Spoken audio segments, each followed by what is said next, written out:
Najat Vallaud-Belkacem, donc présidente du groupe socialiste à la région. Moi, ce que ça m'inspire tout ça, et c'est un sujet sur lequel on a eu souvent l'occasion de s'exprimer déjà avec l'ensemble du groupe, ce que ça m'inspire, c'est que en politique, il y a des sujets qu'on sait très compliqués à résoudre, genre, puisqu'on a ça en commun, la lutte contre la pauvreté dans le monde, la guerre en Ukraine, on a le sentiment de ne pas avoir toutes les données du problème entre les mains. Il y a les sujets qui sont, disons, objet de controverses philosophiques, politiques, scientifiques. Alors on se dit peut-être qu'il vaut mieux attendre avant d'adopter une mesure ou une réforme. Puis il y a des sujets pour lesquels les choses semblent mais parfaitement claires.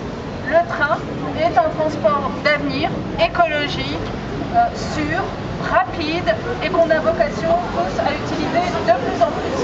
Et il se trouve que, comme ça a été dit tout à l'heure, la région est l'autorité organisatrice des transports.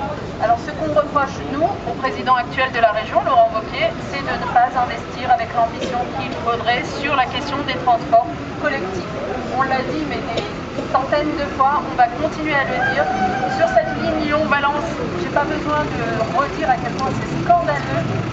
C'est des errements depuis des années, ce manque d'anticipation, notamment dans la commande du matériel, ça a été dit.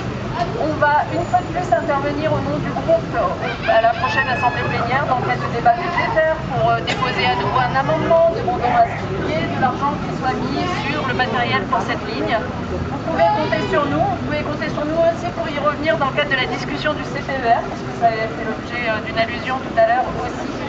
Mais en tout cas, clairement, on est à vos côtés, la mobilisation, on la partage, on imagine ce que c'est que le quotidien de tous ceux qui ont écrit sur ces post-it, de rater un rendez-vous médical, de ne pas arriver à l'heure pour les études, de ne pas arriver à l'heure pour le travail. Et on pense que cette situation doit maintenant s'arrêter et qu'il faut le dire haut et fort à M. Wauquiez comme président de cette région.